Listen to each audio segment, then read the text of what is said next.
Welcome to the channel. Today we are going to explore how to enable the mobile hotspot feature on Windows 11 if you want to share your internet connection with other devices easily. This tutorial will guide you through the process clearly and quickly. First, right-click on the Start icon on your taskbar. From the menu that appears, click on Settings. This will open the Windows Settings window. Next, in the Settings panel, click on Network and Internet. After that, locate and click on Mobile Hotspot. Once the Mobile Hotspot page opens, turn on the toggle to enable the hotspot feature. You will immediately see the network name and password displayed under the Mobile Hotspot section.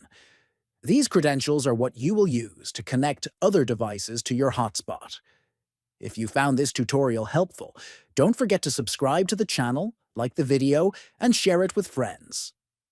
Thanks for watching, and stay tuned for more useful tips.